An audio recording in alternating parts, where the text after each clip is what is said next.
Put on a suit. Drink water. Don't drink and drive. Game over! Take it light. Okay. Now you're more fluent. Mackinac, he got three! Up, Bears. So this is really good right here. Absolutely. Let's do it. Drink water. Don't drink and drive. Welcome back. Down on the Farm with the Boys. We cover all things Rangers minor league. This is your boy Kev, a.k.a. YBK, Kevin Frazier. It's time to talk minor league baseball. I'm pretty pumped up about it. You know what? I'm going to skip the social medias today. I mean, give me a break. If you guys don't know where we're at on social media, I mean, you're the farm hands. You're the guys. You're the people who know. So I'm ready to talk baseball. Last week I felt like we had too much to cover in our time. So I'm going to kick it right over to my co-host, 300-pound manimal, a.k.a. Bull. This is your boy Kev, a.k.a. YBK, Kevin Frazier. Bull, how you doing, buddy? Let's do this. Yeah, I'm doing good. Keep the subtleties to a minimum, huh? Yeah, man. Let's talk baseball. Yeah, man. Everybody knows Manimal Bull, Twitter, Instagram, Manimal 300, Bull Pro. Yeah, they know.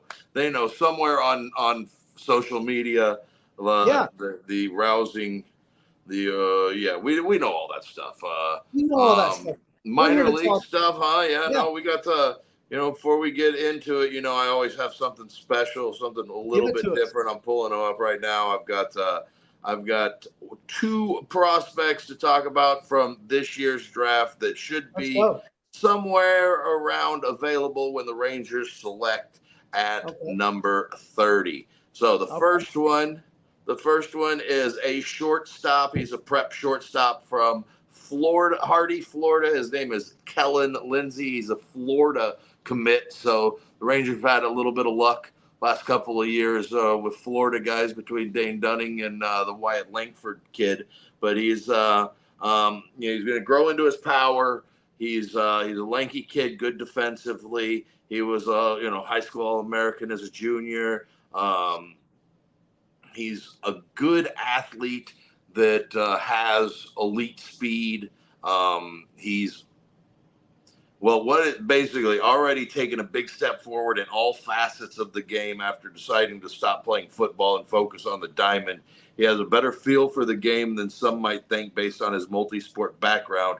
He has a short right-handed swing geared to making contact and sending line drives up the middle. He may never be a huge power guy, and he does need to add strength, but as he's starting to catch the ball out in front, he's impacting the ball more with some pop to come. So he's a guy that, he's young. He's 17 years old, so you've got that again, that to look forward to is watching him grow. It's not like he's going to be like a first rounder last year with like Wyatt Langford, where he's right in the major league level and competing for a job at spring training next year. No, he'll probably start this year with the complex and go from there. And then the next guy that I'm going to talk about is a local guy. His name is Ryan Johnson. He pitched at Dallas Baptist University. He's a fastball, curveball, slider, cutter, changeup guy, but he throws mostly fastball, fastball, slider, sets him up with the slider, puts him away with the fastball, so he pitches backwards a lot of the time. But he's got a kind of a funky delivery. He's an interesting pitcher. He was an All-American for Dallas Baptist this past year, and I've seen him pitch a couple of times. His brother is a pitcher in maybe the Marlins organization, something like that. So he's an interesting piece. Throws 96, 98, somewhere around there. I think he'll get every chance to be a starter in the big leagues, but it may end up being a relief pitcher for him on the back end of it. But he should be available there at 30 if the Rangers do want to go out and take a starting pitcher, take a chance on a local starting pitcher. Give you some quick numbers, statistics on these guys. Kellen Lindsay, the number 29 prospect, 2024 prospect on MLB.com, 18 years old, 6'2", 175. Say he's a Florida commit. Scouting grades out of 80. I think 80 is kind of the scale, right? Is it 80 the highest? Yeah, 80, 85. I think you can go as high. I'm not sure. I'm not sure.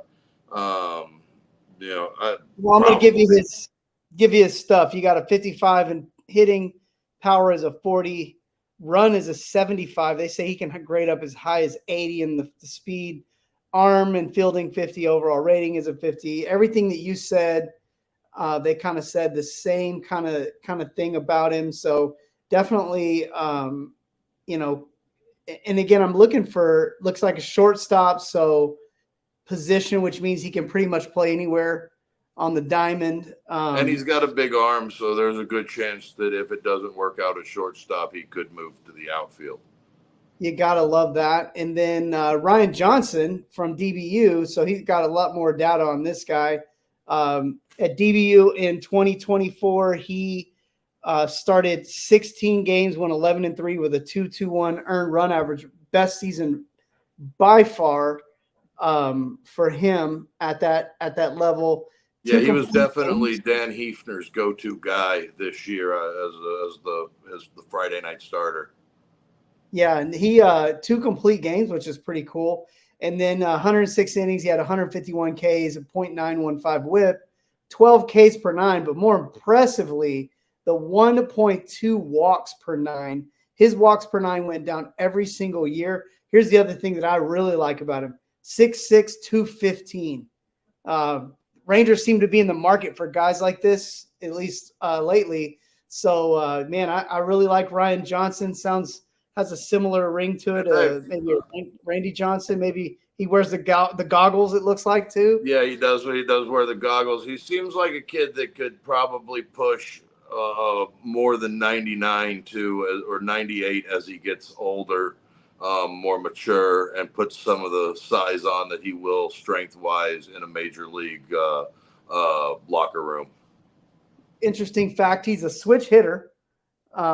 At the plate, number 47 prospect on MLB.com. So that's cool. Like, thanks for doing that research for us so that we can have a little bit of insight, because we just have not had as much time to go into the draft this year. So weird. Go ahead. It's so weird. Like last year, we were talking about all of the top prospects that were going to be. And once you get past like number 5, all these kids are the same, man. Yeah. I mean, like basically this year, once you get past Chase Burns from Wake Forest, all these kids are pretty close to the same. They're all basically an overall 60 prospect type. There's a handful of 65 overall prospects, but for the most part, I mean, from like basically number 6 or number 7 to like 45, 50, 55, these kids are all pretty close. You're not going to get that much better of a player at pick number 30 as you would in the second round at pick 55. It's not going to be that much better of a player, or I mean, that much different of a player. Both of them have the absolute utmost chance of panning out. So, well, I'll tell you what, man. If we're going pitching, give me the college guys. More times than not. I mean, of course, there's obviously exceptions to the rule, but I'm not a big fan of these project pitchers, because we talked about this in text. Like, these guys need so many years to get big league ready. I mean, we're talking like 25, 26 years old is like the norm for these guys to actually like come into their own. You think about Cole Raggins and all the struggles that the Rangers have had with all these pitchers that have gone elsewhere and been successful. And a lot of them, the ones that I've seen that are mostly successful, obviously Paul Skeens is an exception. Spencer Strider is an exception. Yeah. But like the rule is like usually the bullpen guys are a little bit ahead of the curve, because the job is so much less intensive in terms of like what's asked of them. Well, but man, yeah, and like you were saying, just to finish my train of thought, like, so I kind of make some sense, is that with these, unless it's a Brock Porter where he's already a grown man at 18 years old and he's already got big boy stuff just coming out of high school, I'm not sure I want to wait. I'm not sure I want to risk these guys fall into the Rule 5 and all the headaches that I've seen happen since we've been covering the minor leagues for the Rangers, I'm sure. So if you got a guy that's just a freak of nature and he's kind of got that it thing, give it to me as far as pitching. But pitching wise, I like the college guys. They've had the experience. They're ready to come in, spend a few years on the minors. Even look at Jack Leiter. This dude was as polished as you could get coming out of college. And he's still, having his struggles adapting to the major league level in terms of pitching. So that's my 2 cents on the pitches, the hitting and stuff. I think I kind of got burnt with Bubba Thompson, where I'm kind of like, give me the Wyatt Langford guys. Give me the guys that are like skill ball players, the ones that got the skills. I'm not a fan of the high ceiling high school athletes. I know that they're going to probably end up playing big league baseball somewhere like Bubba Thompson, but for the most part, I want in the first round for sure, I want either a toolsy high school kid with a high ceiling, like a toolsy, like not like a good athlete that we hope we're going to turn into a center fielder. I don't want that. I want like a shortstop that you're gonna for sure see, or like an outfielder like Clark and those guys last year. But I would prefer to have a college hitter as opposed to a high school hitter. If you're looking for just a hitter, and then pitching wise, starting pitching, it would have to be down at the bottom of the first round. You're probably not going to find a prep kid that's as polished as you want, and I would probably stay away from that until the second or third round. Especially with having those picks this year, you don't have to take a high school kid in the bottom of the first round just because. Right. Well, let's get into it, man. We got our top 10. I could sit and talk about this all day, like I could pretty much anything baseball related. So we got our top 10 list. 2 guys coming in at the Arizona Complex League and Dominican Summer League. So we're going to get right into it. One of them is a name we've talked about on more than one occasion. The other one is a new name for me, at least, from the Dominican Summer League. Now, I'm not quite sure. Tell us all a little bit about the number 10 guy, Christopher Hernandez, from which of the 2 Dominican Summer Leagues? He's on the blue team. Okay. He's as of right now for sure he's on the blue. I don't know if he's been on the blue the whole year because he's pitched some for no. He's been on the blue the whole year. But he's a 6 foot, 160-pound pitcher. He's a right-hander. He's 18 years old, so he's a young guy. He was part of the 2023 class. He was a later. They signed him just before the 2024 opened up. So he was basically the last of the last signed this year or last year before the new international money situation opened up. So, but he's had a handful of outings this year with the blue team, and he's pitching to a 1.93 ERA.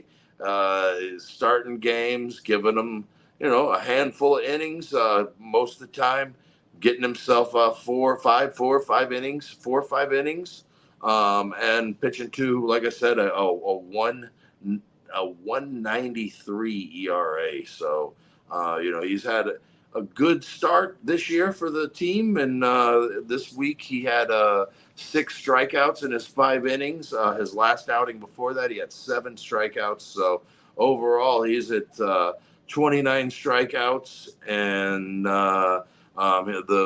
his opponent's batting average right now is sitting 173. So good stuff overall for him.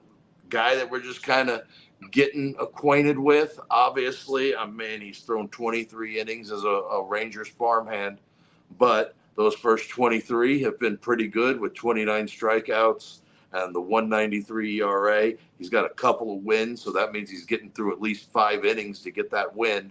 And when you're normally coming in like that as an 18-year-old pitching in the Dominican Summer League, that means he's probably throwing 55 to 60 pitches to get those 5-6 innings that he's getting. Well, very impressive, like you said. Tops on the DSL Blue in terms of just all of the all of those numbers. Really, just everything. The whip is really really nice. I think the walks are a little high, but a lot of not a lot of contact happening for him here. Guy hasn't given up a home run yet. Yeah, what was it? The 135 batting average against, something like that. Yeah. 173. Yeah, 173 batting average against, which that's pretty good. Absolutely. I mean, you can't say anything but good stuff about it. And then let's see. Otherwise, on the Dominican League Blue, as far as offensively, the only guy right now, the guy whose numbers stick out to me right now would be Michael Guzman, sitting pretty at a 943 OPS for the team. So you can't complain about that. Claudio Lantigua is look at that guy hitting 292 with a 782 ops in his first handful of. I mean, he's 17 years old, so he's getting his real first opportunity of hitting. Yeah, no, Lantigua. I like the name, but he's 6 RBIs, he's stolen 4 bases. He's had a pretty good first 48 at bats as a professional. Not bad. Well, I think the next name that we're going to talk about here at number 9, I want to say, was he this year? Did he come through on this year's? Yeah, he was part of the Santina, Martha, Wolf, Castillo. Those 3 guys. Yeah, so Yolfran Castillo, number 9, coming in at the Dominican Summer League. Now, is he at the Arizona Complex League? He's already been moved. Yes, he got moved this past week. So that's why we're talking about it more than anything else. Is just here's this 16-year-old kid getting moved to Arizona already, and that's pretty fun. That's pretty fun. That's. I mean, man, how you said what? 16? 16, yeah. I mean, imagine. We always think about from his perspective, right? We always think about his perspective. Oh, well, man, imagine being 16. You get the call up. You're going to the States, whatever. But imagine being at the ACL in a 16, like you're over there at the Arizona Complex League, and a 16-year-old rolls in. I mean, oh yeah. It's like your little brother, like your son, maybe. I don't know. Some of those times MLB players go down there to work some stuff out. You got a 16-year-old rolling in with his bat bag, and you're like, "Hey, bat boy, go get the." Yeah,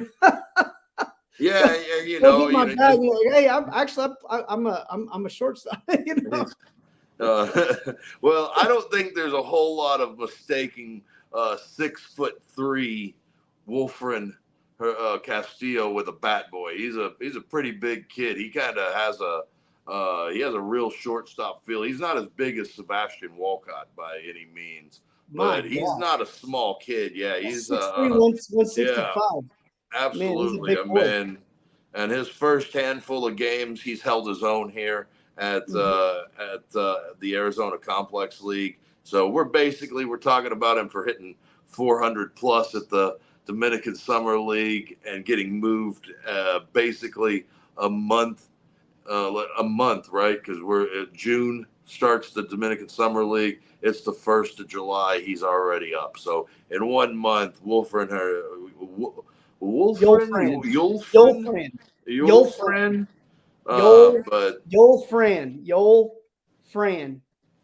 he's got a hit in each one of his first 2 Arizona Complex Leagues games. So we're going to talk about him just because of that. We're putting him on here because of that. I think he was on here last week because he hit 800 for the week. So just good stuff for that young man. Yeah, and then man, a lot of other guys at the Dominican Summer League Red hitting the ball pretty well. You like to see that Curly Martha is really starting to come around. He's slugging 830 right now. The other cool thing about Martha, 9 stolen bases on there, also 10 walks too. So he's kind of doing a little bit of everything. 2 triples, 2 homers, 4 doubles. So he's starting to kind of get some attention, I bet, as well at 17 years old. And you're starting to see Paulino Santana hit the ball a little bit better these last couple of weeks. And he's kind of the guy that we're all waiting on him to poking him with a stick to do something down there. But it's starting to happen. It's starting to come together for that young man too. And when he's on base, he's dangerous, and he hasn't let it affect him playing a really good center field down there. And the Arizona Complex League Rangers everybody's hitting. We'll talk about some other guys later on. Yeah. Morel was Player of the Week last week. The kid Jose De Jesus is playing really good in center field. They're just getting it from everywhere. We got a couple that we'll talk about.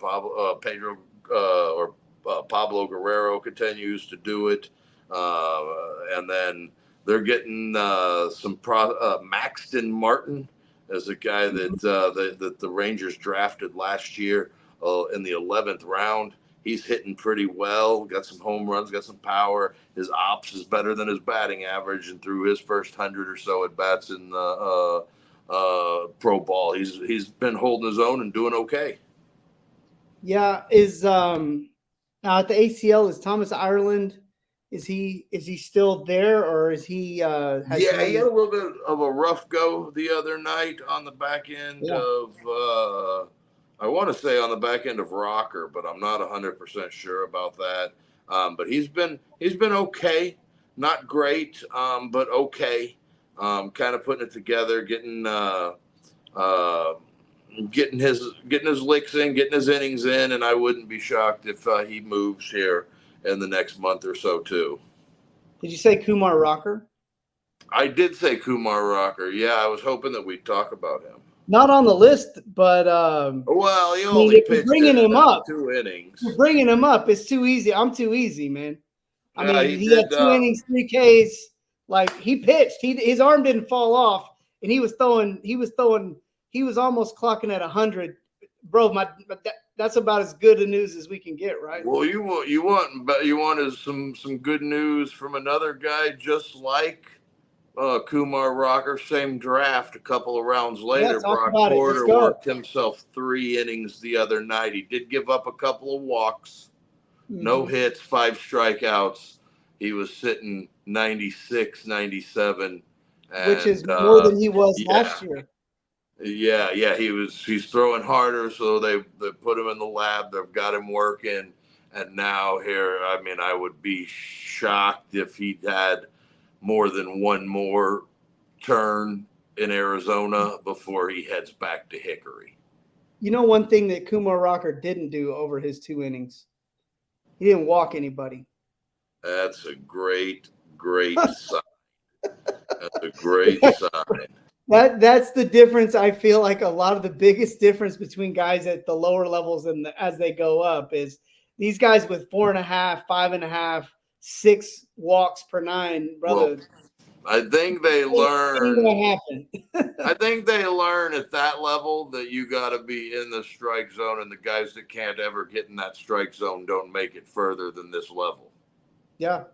You know, I mean, because you got double-digit Ks per 9 all over this list. Absolutely.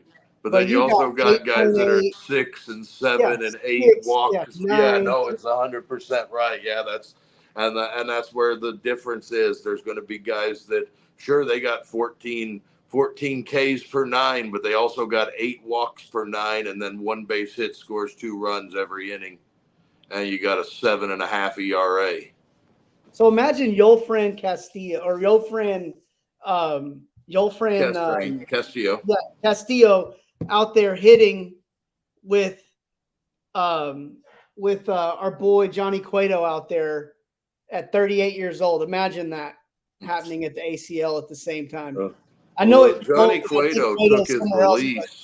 But remember, Cueto was at the ACL. Yeah, no, that's such an interesting mashup of people. Unfortunately, Johnny Cueto and Austin Pruitt both took their outright release from the Round Rock Express, and we don't have those guys in the organization anymore. But you got to do what you got to do when you're an older guy that's only got so many bullets left. Yeah, and this is the time of year that you need to start looking for a job and get onto a major league squad. Well, let's hop into probably the most dynamic, exciting, interesting, newsworthy, successful team for the Rangers this year, and that's going to be the Double-A Frisco They just Rough keep Riders. winning. We got 3 players to talk about at Double-A, so we might as well camp here because we're not going to talk about them again, about this level again. So we might as well just hang out here and talk about. First, let's talk about Alejandro Osuna, and then we'll talk about some pitching. Yeah, Alejandro Osuna got the jump up, and he just keeps hitting. Yeah, so that's a really, really good sign, and he's hitting power. extra bases, and he's got there's some slug in that hitting too. It's not just singles and stuff like that. So he's just, he's just been newsworthy this whole year, and in a year where the Rangers could really use a prospect to hit, he's been that guy that's kind of hit. And now that you're starting to see Sebastian Walcott take off a little bit, that's more reassuring. But when you didn't have those guys hitting, and Osuna came right off the IL and just started hitting, and you got to kind of see that jump. I mean, I think Osuna probably jumps well into the top 10 of the Rangers' top 40 prospects this year, or at the midseason report, because guys like Abby and those guys haven't hit, and he's hit, and he's going to get an opportunity to keep hitting. And not Abby's kind of coming around a little bit lately, and the Rough Riders really haven't needed him to hit to be successful, but he needs to hit to be successful, and we've kind of seen that guy that fell off a little bit after the draft year, instead of the guy that was last year that was hitting for power and hitting for slug and leading the minor leagues in home runs. Yeah, well, let's talk a little bit about Osuna, just a little more, and a guy that probably had a similar experience as Abby Ortiz. He hit really well at the low A level, and then moved up to Hickory. Looked like he was going to do really well, and then last year we kind of talked. He struggled a little bit, at least in terms of batting average on base. He was great, but now, man, this guy, since he's come up to Double-A, he's only got 8 extra base hits out of 12. So 8 of his 12 hits are extra base hits, slugging a 750. But let's not forget that he's double digits in home runs, double digits in stolen bases. He's not a super on base, like walk a lot kind of guy. He's up there swinging, but a lot of pop in the bat, and toolsy, man. Like he's a guy that's got he's got speed, he's got power. He's got contact, may not have the best plate discipline, but definitely a guy that, looks like a major leaguer, 6 foot, probably, 185, 190, built like an athlete. So, a lot to like about Osuna, and what you really like to see is him being successful, making that jump to Double-A, because that's when you really become a prospect, is once you get to that Double-A level, and what can you do at that point. And not seeing any kind of fall off, and coming into the month of July and hitting 395 in July, and that really helps him, and the confidence that the organization's going to have in him. And again, in a year where the Rangers needed somebody to hit, anybody to hit, because the prospects have not been hitting like you wanted them to. It's good to see Alejandro Osuna really take the reins and hit. Yeah, and you brought up, Abby Ortiz.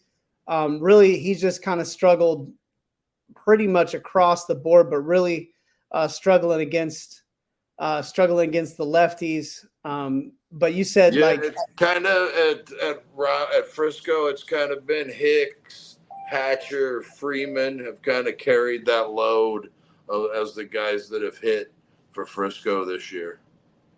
Yeah, and really, I don't know what the Rangers are planning on doing with Ortiz, but at this, it's kind of you went from being kind of a top prospect kind of name guy, and then now at this point it's a little concerning, just because what do you do with him at this point if he's really he's going to probably fall out of my top 20 whenever he was in my top 10.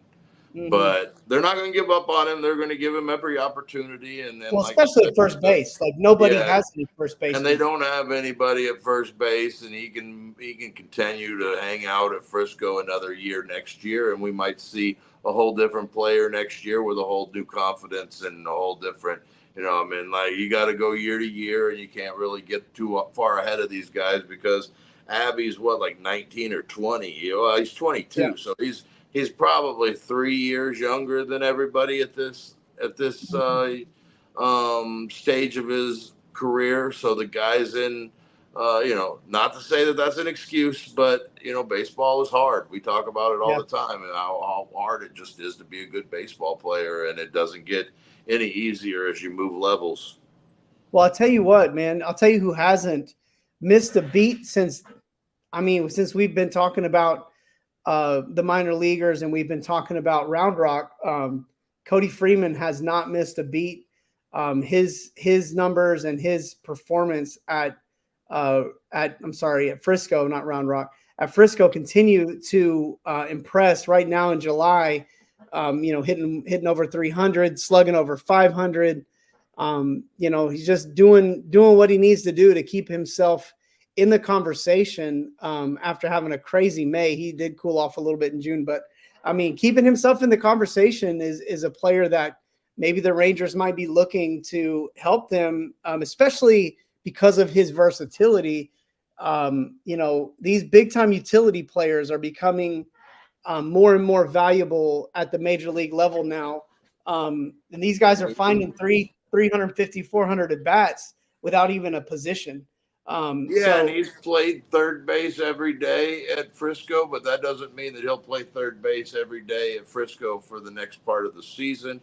You're going to have guys drop off at AAA. They are looking at other places or trying to become free agents, and you get an opportunity to go up there. He may catch some days at Round Rock. He may play second base some days at Round Rock. They may get him an idea. They may get him a first base mitt and let him play first base a couple of days at Round Rock. But for the most part, man, he's played third base every day for Frisco, and so far he's done a good job over at third base, and he hits the ball hard, and his BABIP is pretty good this year, and I think it's because of a lot of the hard hit baseballs that he has. Yeah, well, I would say, disappointing to kind of see what's going on with Aaron Zavala this year, but it's not the hitting that's really doing the job for Frisco this year. Man, it's the pitching. We got two guys to talk about. They do enough on the offensive side, but yeah, we're going to talk about a lot of the reason why they're winning games right now. Yeah, they're winning games because of what's happening with maybe the top pitching prospect in the organization all of a sudden. I say all of a sudden, but it was kind of already on the surface, kind of under the surface a little bit, and now it's starting to become a thing. Yeah. Emiliano Teodo, what else can we say? Every time you send me a screenshot of a stat line, it just gets gooder and gooder and gooder. We talk about, the walks. We talk with pitchers, and this guy, he striking guys out, getting guys out on. He can even get guys. He can pitch to contact too. He's not just for a guy that last year was a 4-seam curveball guy. Now as a 2-seam slider guy is damn near unhittable. And they put a little bit of a wrinkle in his fastball, and that has paid off, and the dividends are showing every night he goes out and pitches for Frisco, because this is a guy that, hearing from some people that saw him play last year in Hickory and say, oh yeah, he's out there and he throws 102 miles an hour, but it's straight as an arrow. And guys are turning, even at the A-ball level, guys are turning that around. And they put that little bit of a wrinkle in his fastball with the 2-seamer. And now, he's got 2-seamer darting in, he's got curve slider darting away, and he's just almost unhittable. Man. You get lucky occasionally, I guess, but for the most part, Man, he's unhittable. Man, that's great to hear. We had talked a little bit. We had high hopes that this might be a breakthrough year for Dane Acker. After coming out really, really good to start the season, he's really kind of leveled out a little bit. Yeah, he's thrown more innings than he's probably thrown in the last 2 or 3 years. So you're finally starting to see the wear of what Tommy John is done. I mean, I don't think it's something to be super concerned about. I think it actually really helps the Rangers because as he cools, that means that he's probably off of a lot of guys' 40-man plans for next year. So it's not the worst thing in the world that you see some wrinkles as he's a 23-year-old kid at Double A instead of seeing him on your roster next year as you're trying to get 162 out of him. So for that, I would say, it's not the end of the world. He's still competitive. He's still pitching competitively. Ryan Garcia had another really good outing this His week. numbers have gotten really. He's starting to get into the flow of who he is as a pitcher, and so it's nice to see Ryan Garcia getting back into that maybe even prospect status. Even though he's getting a little bit older, but it's good to see that, and you may get a chance to see, depending on what happens, July 30th with the Rangers. You may see him at as high as AAA this year for sure. Just because you're going to see some of those guys pitching at AAA either disappear, like Sampson and some of the guys that are throwing innings, or guys like Eli or Owen White and Jack Leiter heading towards the big league camp and pitching every day, every fifth day up there. So it just depends on how the 30th goes, but you may see Ryan Garcia at AAA by the end of the year, and you may see him there regardless. But I would think Teodo for sure. Somebody else that I've tried to keep an eye on, Robbie Alstrom.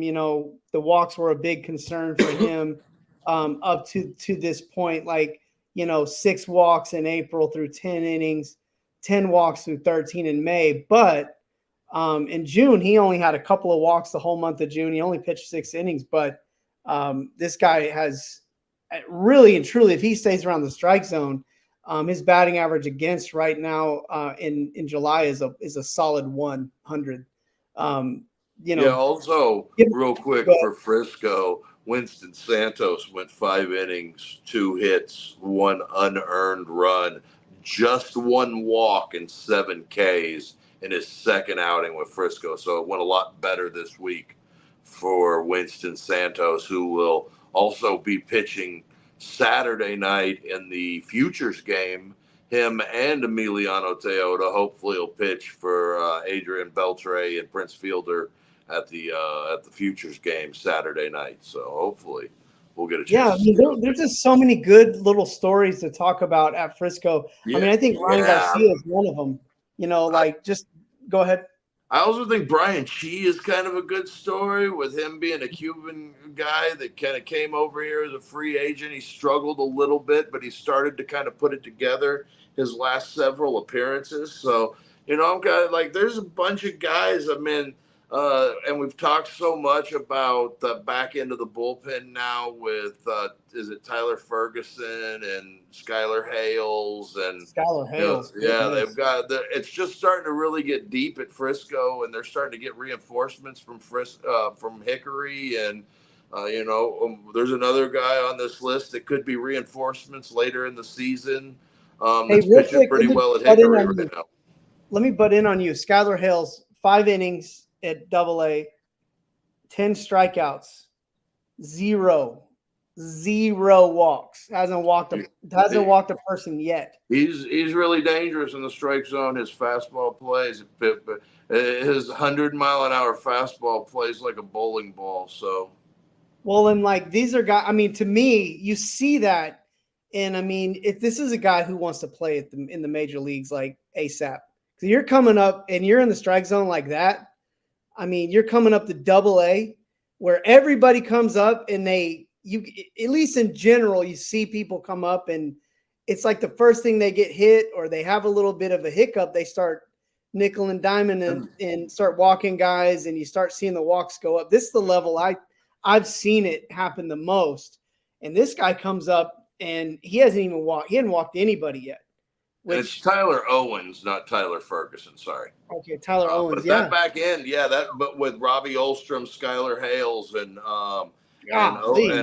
Tyler Owens, they've got some really good arms back there. And recently, Tyler Owens has been hitting triple digits on the radar gun as well. So I guess maybe having some Skylar Hales competition up there made him want to hit the triple digits too. But yeah, overall the Round Rock or the Rough Riders pitching staff has been really good. You can't ask for a whole lot more than what you've got. This week, the only real bad outing they had was Krauth, and he's been good up until this one outing. And I think they won 4 out of 5 this week from the Arkansas Travelers. And, even the game that they lost, it was a 10th inning.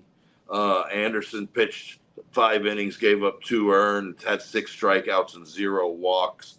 And they just, it just happened that they lost 3-2, and not a whole lot you can do about that, but they got good pitching the whole night. And, this is it's a pretty good team. It's a fun team right now to watch. And they lost a couple. I'm sorry. They lost a couple. Berlingmeyer had a blow up in that Garcia game too. So they went 4-2 this week against the Travelers. We, when the Rangers put, I'm segueing it right here. But so, I don't know why I'm drawing a blank. The guy who had Tommy John, we put him on the 40-man. Jose Cornell going down. It was a really kind of a shot, because of such a great season last year. But last year, the first half of the season at Hickory, all we could talk about was Josh Steffen. And we were both extremely excited to see him move up as well, just like Cornell. Both of those guys were like tomato, 1A, 1B. So to see him have a shutout appearance this week, or this last week in July, first week, July 1st when he had his start, really good to see that, because I think the Rangers need a shot in the arm to kind of soften the blow of the Cornell situation. Right. Steffen is a guy that's starting to turn the corner. And it hasn't been just the best year for prospects so far. So to see in this second half them starting to get a little bit better and see them moving in the right direction has been a nice thing to see. And that's why Josh Steffen, he's number 6 this week on the list. We had, I think, 6 shutout innings, and between Teodo, Steffen, Garcia, they had some really good outings this week from Rangers farmhands at Frisco. Let's jump up to triple. Let's jump up to AAA Round Rock. Number 5 on the list, somebody that we needed to see on this list. Owen White coming in at number 5. So I'm guessing that he had a pretty good start this last week. Well, he piggybacked off the back of Tyler Mahle. Okay. So when Tyler Mahle? Tyler Mahle. Yeah. Tyler Mahle, when Tyler Mahle pitched his rehab stint and he pitched a couple of innings, Owen White pitched the rest of the 8 innings the rest of the way. He pitched 6 innings to get him into the 9th inning. Shutout ball. I think he gave up 1 hit. I don't have the stats for Owen White right in front of me, but it was probably the best he's pitched. Hit me with him. So he had 6 innings, 2 hits, 5 Ks 2 hits, 5 Ks over 6 innings. July 2nd, again, like you said, off of the Mahle 2 innings, I think that Mahle pitched. Yeah, and Mahle was pretty good for his first time pitching in a professional game in a couple of years. So great to see that. Great to see Owen White having a pretty good outing. Jack Leiter was okay this week. He's still kind of meh, but Owen White has put together a handful of starts in a row now that have been pretty good. and you're starting to get a little bit of confidence that he's figuring it out here at the AAA level, and hopefully that'll lead to him helping this major league club at some point in the next year or so, because he's eating that 40-man roster spot. You want to see him do something. Yeah, and I mean, this goes back to what we had talked about a little earlier, just that it's just really difficult for young starting pitchers to really turn that corner. It just really, really is, because Agreed. it just doesn't happen. I mean, again, what we're seeing with Paul Skeens this year, we're talking historic. We're talking, you're talking about a freak. Yeah, and I mean, watch the games. If you never watched it, watch the game. I mean, this is generational stuff. So you don't expect that out of every. I mean, I would be willing to bet we could see something like this from Kumar Rocker, because of the freakishness of his build and the freakishness of the stuff that this guy's got. But some of these guys, when they get to the big leagues, they realize, like, hey, it's a whole different ball game. Once you start getting up to AA, AAA, and then, man, once you hit the major leagues, man, it's brutal. It's in Jack Leiter and Owen White both have found that out. But yeah, like you said, Leiter, kind of what we're used to seeing with the 4 innings, 3 walks, 6 Ks, 3 earned runs, gave up a homer. It's kind of customary for him to give up some kind of major slug during his outings. But hey, let's jump into the next one, because we haven't even talked about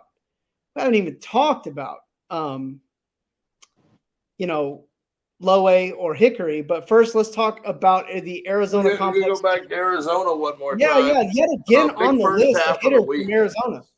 A big first half of the week. Just wanting to get people kind of associated with Clymer Lemos. He's having a pretty good July so far here with the Arizona Complex League. He really started out hot at the beginning of the week.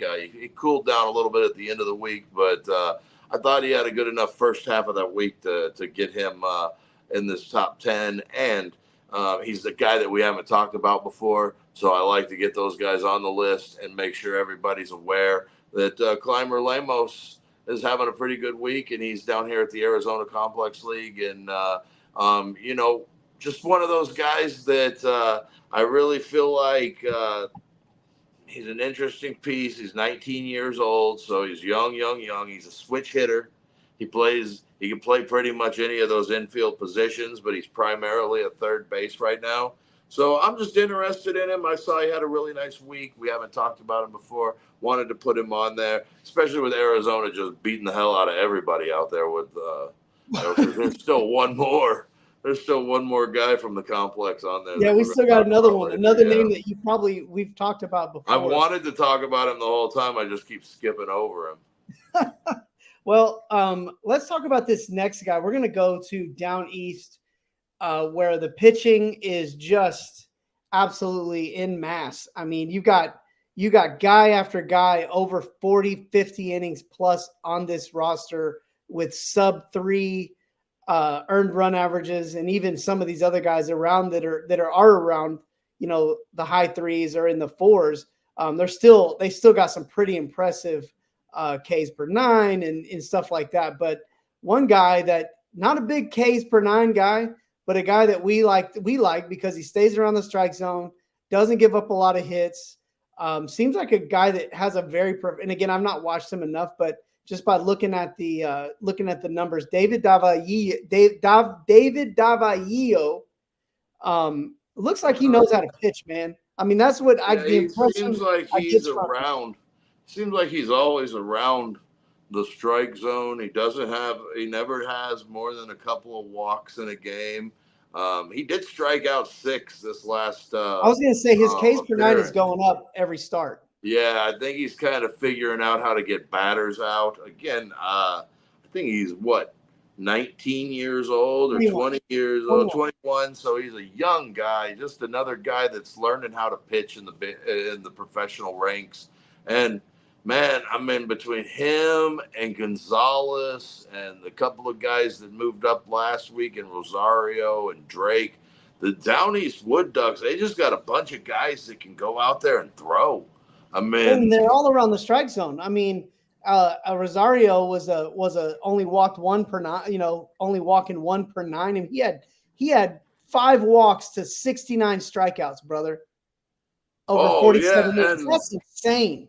5 walks to 69 strikeouts. That's but Jose Gonzalez, who's 22 years old in his own right, he's got 82 Ks. He's only walked 11.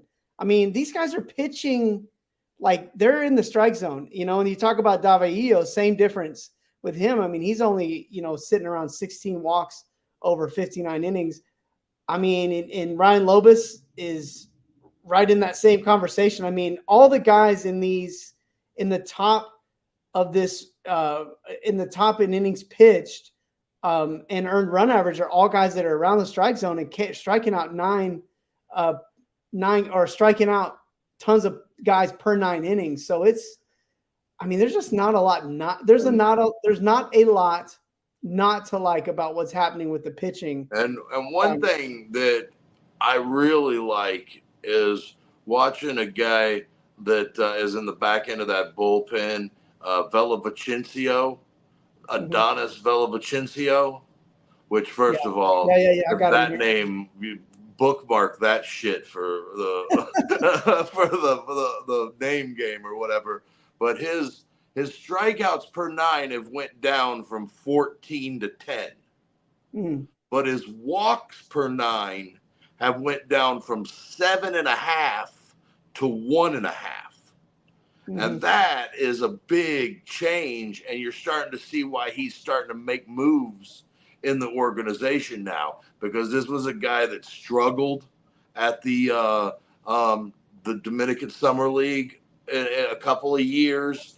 And then, last year wasn't real good. This year, those walks per 9 went way down, and he was a monster at the complex, and nothing's changed since he's moved to Down East. So that's another guy to keep an eye on and keep watching, because if he's going to keep those walks per 9 down low like that, he's going to continue to progress through the organization, because he's got tremendous stuff.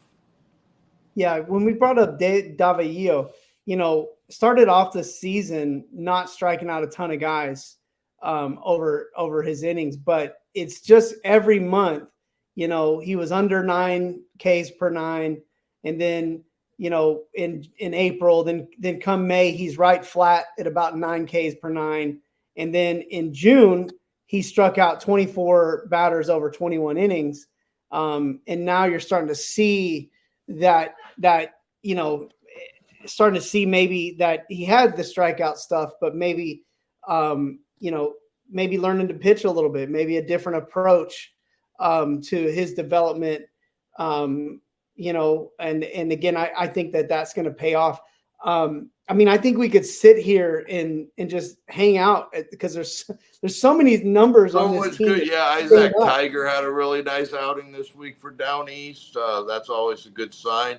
Another one of those Rangers draft picks that, 5 innings, 3 hits, 1 earned. He had 5 Ks, just the 2 walks. So he's starting to put it together. Oviedo was really good on the back end of him too the other night.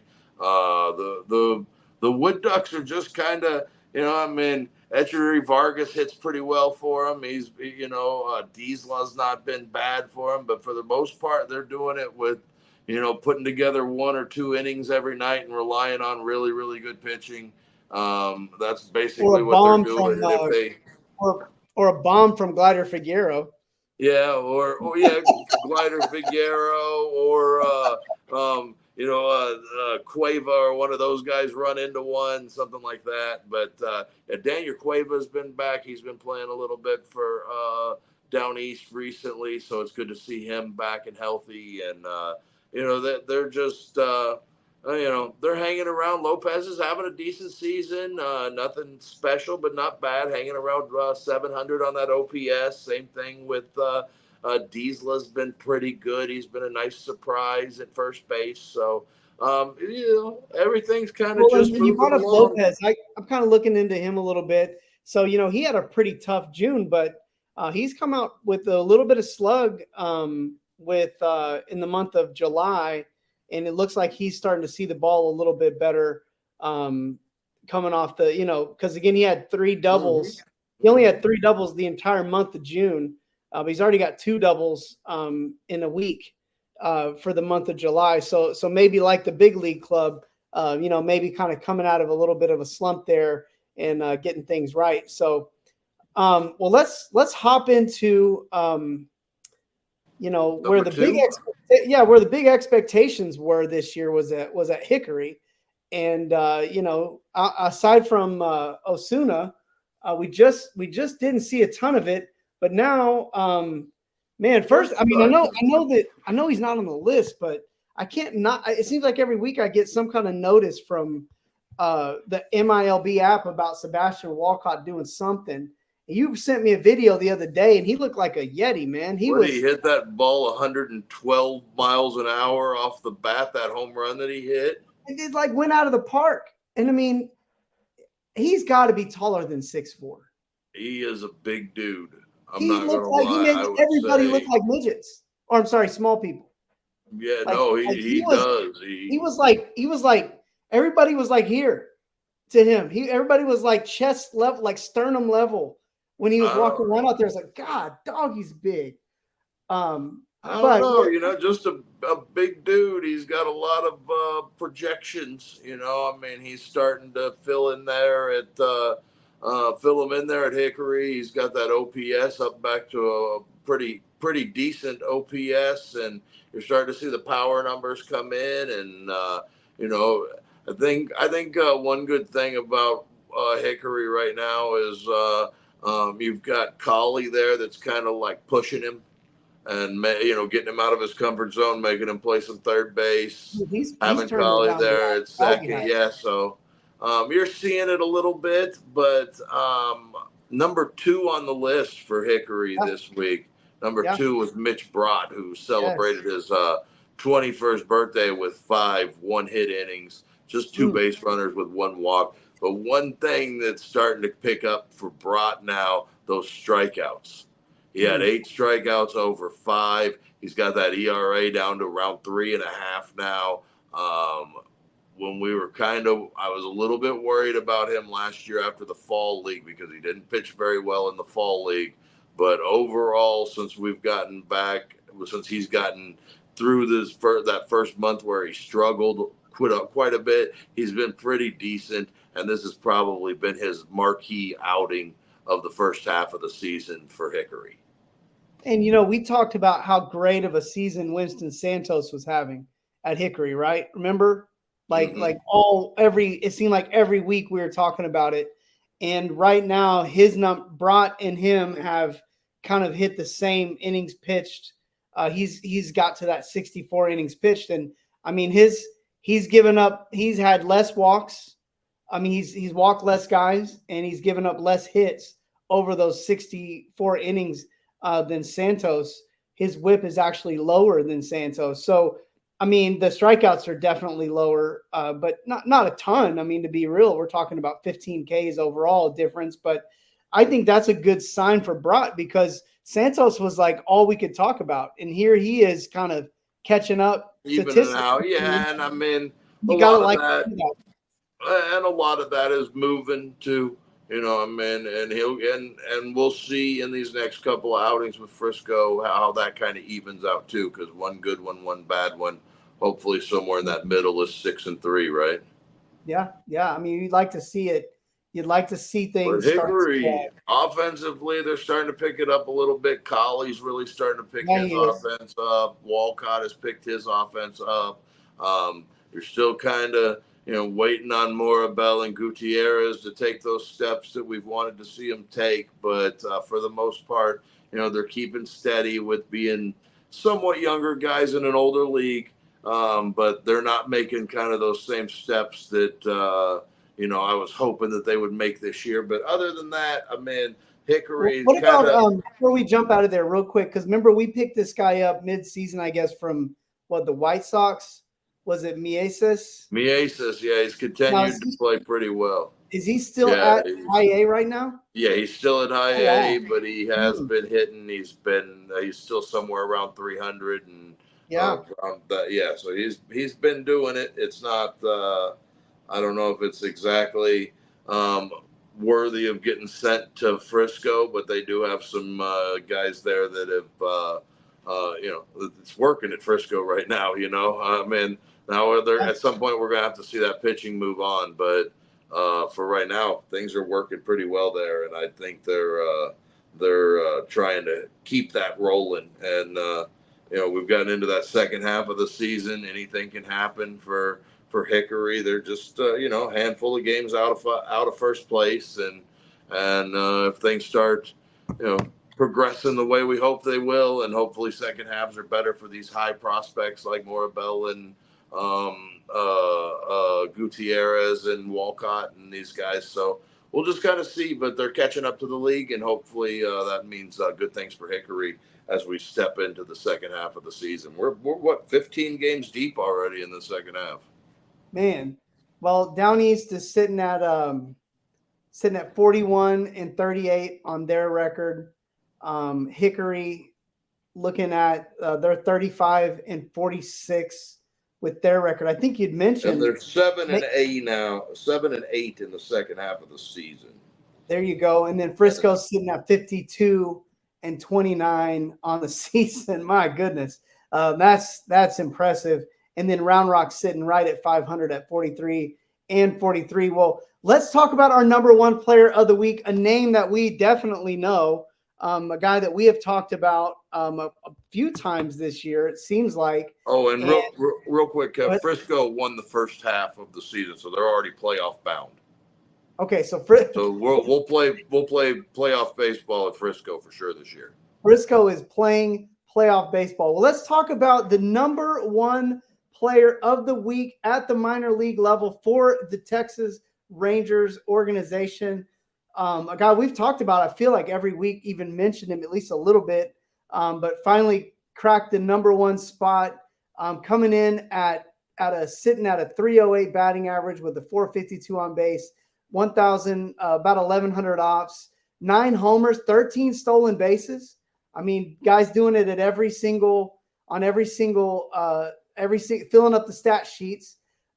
He's 5'11", definitely probably not 155 anymore. 19 years old, bats left, throws left in center field. That's going to be your Remy Cabrera. We talked about this guy a lot this year, and I think he's earned the right to have this top spot and maybe get a little bit of extra love with that 533 batting average over the week. He's just an 18-year-old kid at the Rangers complex, just tearing the cover off of the baseball every weekend. So I'm digging him. I'm liking watching him. He's got 120 at bats and 37 hits in his 120 at bats. So you gotta love that. But he's slugging 642, and he's got that OPS of over 1,000 for the season right now for the Rangers Arizona Complex League team. He was a guy that we were getting excited about last year at the end of the year when we were watching him rake at the Dominican whenever he had moved to maybe the red team, and he had like 18 hits and 50 at bats, and we're like, oh my God, this kid is, and they were all extra base hits, and so nothing's changed. He's really starting to put it together here at the state level this year at 18, and I wouldn't be shocked if we see him at Down East here coming up soon, just based on the fact that they could use somebody to produce for him and match him with Etchedry Vargas, and that would be fun there at the top of the lineup with those two guys. Well, let's give you his numbers for the week. He hit, and he just turned 19 like July 2nd. So wow. So he's an 18. So he slashed 533 batting average, 650 on base. Not his OPS. This is not his ops. His slug was 1,067 in a week. Home run, triple, 3 doubles, 16 total bases.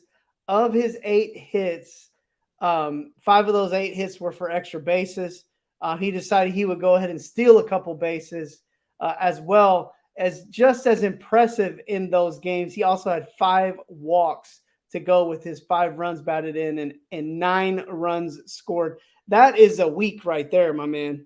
Yeah, and not to mention the guy is an out stealer like you wouldn't believe in center field. He's got Lefty. range. He's got range out there in left field. He gives off a real Jim Edmonds vibe playing center field because he's not a huge guy, but he's big enough. Edmonds wasn't. I don't think Edmonds was like 6'3" or even like he didn't ever seem like he was a big tall dude, but Yeah. he kind of gives that feel to me because Edmonds 6 foot. That's what I got for Edmonds. So about the same size as Edmonds. So we'll see. We'll see if that's what it ends up being. But man, he is an out getter. He's an out stealer out there at Arizona so far. Watching him play in the range that he has, so I'm excited about him. He's another one of those kids that we always try to keep him in the rotation of talking about him because you need to know he's got dude status. He looks like he has. He totally looks like he can be a dude in the big leagues, and his swing and everything about it says that. Dude status for our number 1 prospect of the week, Yeremy Cabrera. Man, so we capped an hour. I feel like we literally talked baseball the whole hour straight. A lot of fun. Talked a little bit of draft, and then we got. It was hard not to get caught up on Frisco right now. What's that? It was hard not to get caught up on Frisco. Hard. Yeah, no, they got 30 plus minutes. Yeah, they deserve all 30 minutes that we talked about it. Yeah. Well, and it's also Frisco is that's like the crossroads. That's where you go from. That's the biggest jump for these guys to make. I think so too. I think going from A ball and playing with a bunch of 21-year-olds to go into the Texas League and playing with grown men that are 25, 26 years old that have struggled to make it to those next levels, and they're fighting. Yeah, no, it really is. And I think the 2 biggest jumps are going from high A to double A, and then the second biggest jump is going from the complex to down east or to low A. Obviously, major leagues is but that goes right. But that's a whole different story. That's a whole different story. It's a whole different animal, but it is a thing, and it's something that that's why we're so excited to see Osuna come up. It's hard to smoke and mirrors at the double A level. Like it's hard to just come in and smoke and mirrors because and I also feel like the double A level is that level where you start to see like real breaking stuff. Like it's not major league breaking stuff, but it's real breaking stuff. And I think that's really where the big difference comes. I mean, most guys that have really, really good stuff, you don't see them at the A-ball level very long. They're moving if they can move them. So you start seeing those good breaking pitches from, and I mean that in the sense that you're seeing those good breaking pitches from everyone. Yeah. You know what I'm saying? Like, like at the high A level, low A level, there may be a handful of guys that's as far as they're going to go because their breaking stuff isn't elite. But at that next level, I feel like at the Texas League or in their double A, that's where you start seeing guys. Every one of them starts having elite breaking stuff. Hitting the changing speeds, that's the hardest part of I think of Major League Baseball for sure is just the changing of speeds. But man, oh man, we had a good time. I think we're good. You got anything else? When's the draft? We need a countdown. I don't know. I think it's next Monday it starts or something like that. Next Sunday or Monday. Not 100% sure. We may have it to talk about next year, or next week. But I know it's going to be in Fort Worth if you're interested in going out and watching the Major League Baseball draft. But it starts July in Arlington, Texas on I'm trying to get for whatever reason, I'm having trouble pulling Yeah, this I thing. don't know why they wouldn't just have the date, but that seems weird. But whatever. The MLB draft will be next week. Okay, well, it's next week, guys. That's all I can give you. No one will tell us what day. No, it's July July 14th. 14th. There it goes. 4 Yeah, p.m. you just gotta. So a week from today, hopefully we'll know who the Rangers selected with the first overall pick or their first round draft pick next week on the show. If not, we'll talk about some other guys that they probably won't draft. Absolutely, and we'll definitely be breaking down those players as we did last year when the Rangers draft these guys and give you as much info as we can on them. When that Oh does, yeah, 2 weeks from tonight will be the fun show where we recap the draft. We probably will. We may not even have a top 10 that night.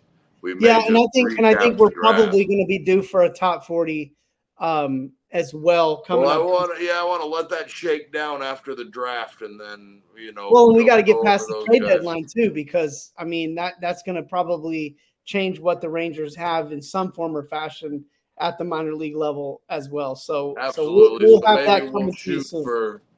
maybe we'll shoot for sometime that first week of August, or that maybe the 4th or the 11th to do that next top 40, that re-updated top 40. Man, sounds like fun. I'm excited. I know our farm hands are excited. Show was a blast today, man. Thanks for all the hard work that you put in for this. And again, you're probably going to say something like, "Oh, well, it doesn't take me very long to put the list together." No, But it it's took me all a the lot studying. of work today, and thank you for pointing out the fact that I Well, worked so hard. it's not just that, but it's like all the other work you've put in the weeks and weeks and weeks and weeks and weeks leading up to it. That is why you know where to go and who to talk about and what's going on with these players, because it's not just like you just go grab a few stats, when you're putting the show together. You're sending me screenshots every single night of the week, it seems like, about what's going on with these minor leaguers. And I remember who it was had 22 runs the other day, and then we had a 17 strikeout. Oh yeah, the Dominican Summer League Red team, I believe, scored 22 the other night, and the Rough Riders had a 17 strikeout performance over 9, and 5 of them were hails in two innings. So yeah, no doubt they had we have some interesting stuff going on the farm every week, and we like to Absolutely. talk about it. It's fun to get together on Sunday and talk about this, and even whatever's going on with the Rangers, whether they're playing good or bad, the farm is always going to be there. And we've got one team that's already definitely made the playoffs, and let's see what happens with these other teams in the second half, because it's a clean slate, and you just never know. Yeah, and it's going to be fun to see, just where all these guys that we've talked about all year, where things kind of shake out for them as the season goes along. Well, anyways, hey, everybody. Last year we spent so much time talking about Wyatt Langford and Evan Carter and those guys, and now they're at the big league level, and so it's one of those things where it really does get you ready for what can be next. Absolutely. Well, hey, thank you everybody for tuning in. We didn't mention social media earlier. Don't forget to check us out. TX Rangers WTV. Don't forget to check out our website, TexasRangersWithTheBoys.com. All one word.